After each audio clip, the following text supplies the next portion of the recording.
My name is Kevin Libby at PH2 Nutrition. Welcome to my office in Santa Monica. Today we're going to be talking about 10 nutrition myths I'm faced with every single day. The first nutrition myth that I get a lot is calories in, calories out. In a perfect world, calories in, calories out is exactly right. You can't lose weight unless you're in a caloric deficit. We don't want that caloric deficit to be too great.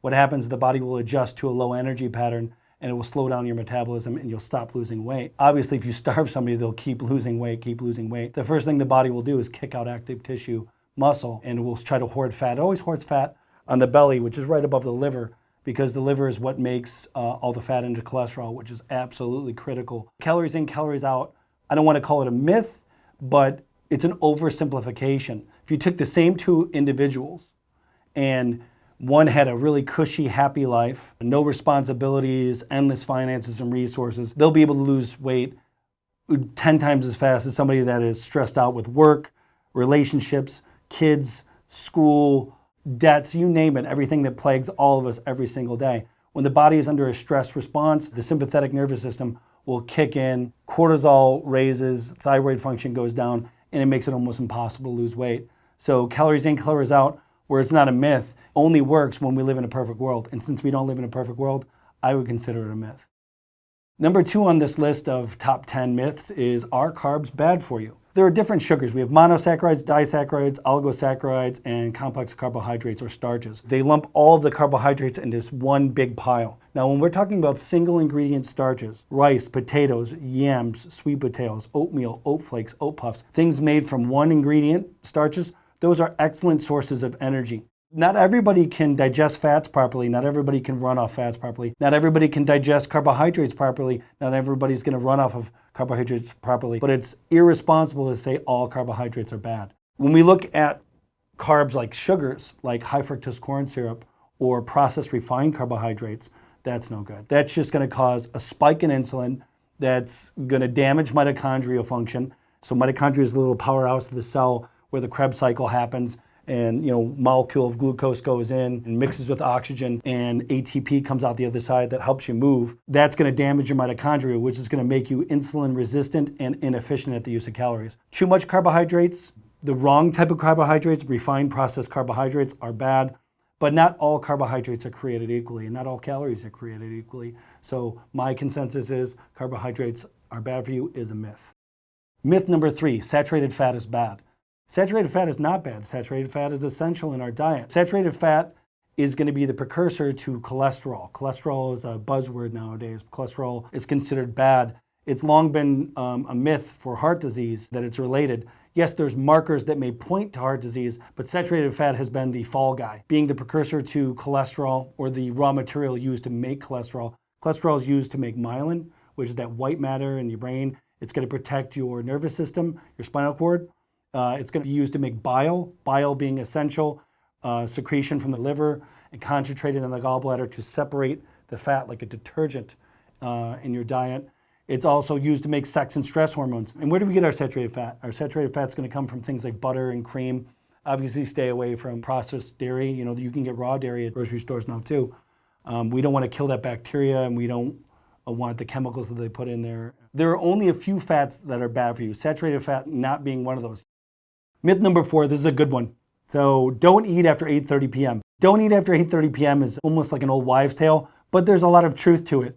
So the number 1 rule that trumps the don't eat after 8:30 is get your calories in every single day. And if that means you don't get home till 8:30 p.m., I want you to get your calories in versus not eating past 8:30. Why is it bad to eat past 8:30? It's because melatonin is going to start secreting around 9:30 p.m. And when that starts secreting, your breathing gets more shallow, your digestion is going to start shutting down because it's time to power the body down and start rebuilding tissue and repairing tissue and expending some of this fat. Depending on what you eat may be detrimental to fat loss, but I'm going to say it's a myth that you will get fat if you eat past 8:30, especially what if you just worked out from 7:30 to 8:30. There's a lot of variables at play here. So I'm going to say it's a myth. A big myth I hear every single day is that we're all the same. What diet worked for my neighbor, what diet worked for my cousin, what diet worked for my sister, and then people come in here and they think it's going to work for them. Well, I'm here to tell you that we are all different. There's infinite variables that make us different. Everything from our genetics to epigenetic factors like, did we sleep enough the night before? I've got 5 kids versus no kids. I've got liquid income versus I'm working minimum wage. You know, there's a lot of different stressors that are gonna change the way the body processes their foods and determines what diet is best for the individual. We are not all the same. Not everybody can eat on ketosis in a ketogenic diet. Not everybody can fast intermittently, and it's not gonna be the best thing for them. Trust me, I watch these gurus on the videos every single day, and sometimes I get sucked in. That's just good marketing. But really, what you need to figure out is how the body responds to the different energy source foods. And we all need proteins. So everybody needs protein to rebuild tissues every single day. Now, protein's protein, whether it be plant-based, animal-based, but protein's protein. We need to get in those proteins for the raw material for the amino acids to rebuild our tissues. But how much protein, when, what energy source food, when and how much, that really matters. So there's infinite number of variables that determine what diet works best for you. And that's exactly what I do here, is we do testing, we don't guess. Diet myth number 6 is, which is better for you, fresh food or frozen? Okay, so depending on what grocery store you're at, the food that's gonna be sitting on the shelf, remember, if it's not shelf stable, it's gonna decay. I mean, all organic material decays. Remember, everything eats something. That's biology 101. So there's gonna be bacteria on the foods. So what do they really do on the foods on the shelves? They're gonna spray it with chemicals to protect it.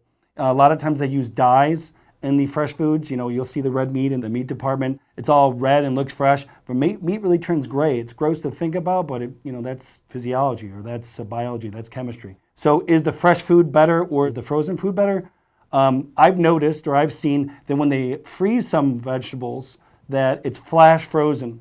So it goes straight from the farm, straight to being washed and then frozen, which seals in a lot of nutrients. The food that's sitting out might be a lot of nutrients, or like the farmer's market might have a lot of nutrients.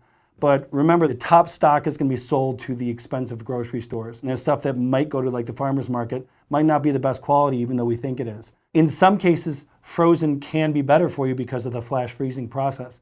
Now, in some other cases, at the higher end grocery stores, you're gonna get what you pay for, and you've got less herbicides, less pesticides, non-genetically modified, certified organic foods. So fresh versus frozen, it's kind of, potluck, to be honest with you. Number 7 on this list, is salt bad? It depends on the individual.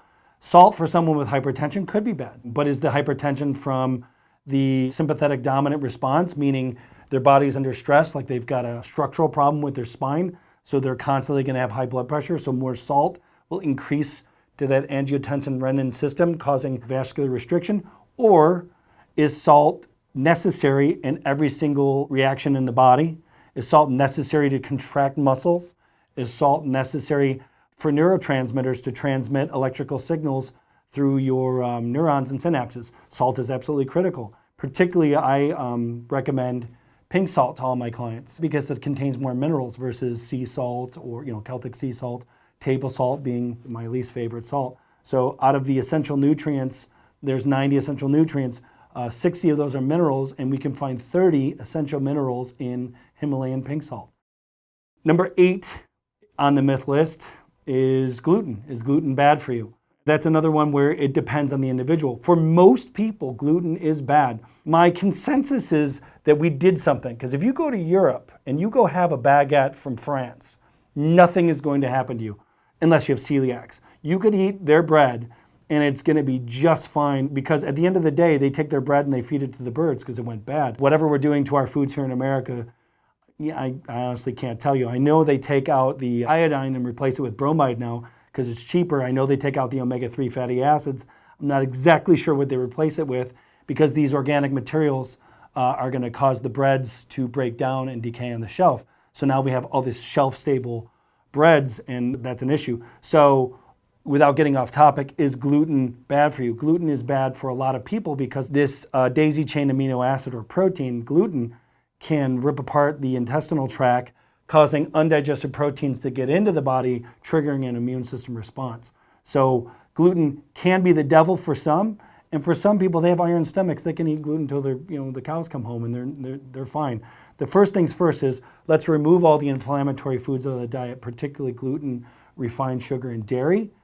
And then once we've stabilized that energy pattern, maybe we add gluten back in and see what happens, unless they have an autoimmune disorder, and then the answer is just no, we can't have gluten.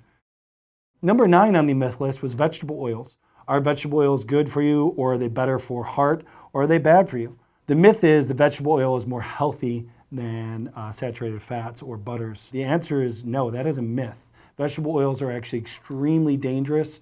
They will oxidize and cause a lot of damage inside the arteries. In order for them to be shelf stable, they have to be heated to very high temperatures, and they have to be partially hydrogenated, which causes massive damage in your body, massive inflammation, particularly canola oil, a vegetable oil. These are known as plastic fats. If our body tries to make cell membranes from canola, we're not going to have any nutrients able to enter the cells when we're going to have cell starvation. So you can just imagine what's going to happen to a body if it can't get nutrients inside the cells.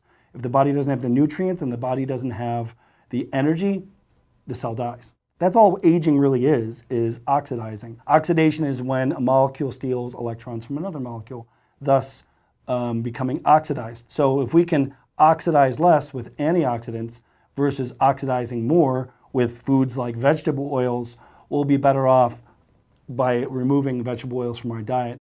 Number 10 on this list is, are supplements necessary? This goes across the board. Yes, they are necessary for everyone. In today's modern diet, we have a lot of nutrient deficient foods, so supplementing has become kind of commonplace. There's essential nutrients, essential meaning our body doesn't make it, so we have to get it from outside the body and put it in. So there's the essential nutrients we need every single day. If we don't get those from our diet, we need to supplement. First and foremost, what's most important is digestion. So we might need some digestive supplementation just to digest and absorb the foods so we are getting all of the nutrients in our diet every day. If we're just putting it in and it's going right through us, then we've got problems. You could be eating a 2,000 calorie a day diet if that's what your body requires. And if you're only absorbing 1,000 of those calories, we really need digestive supplements to, I like to call it crutches. Like, you might be on these crutches for a short period of time. Your digestion is healed, and then you can forego that supplementation.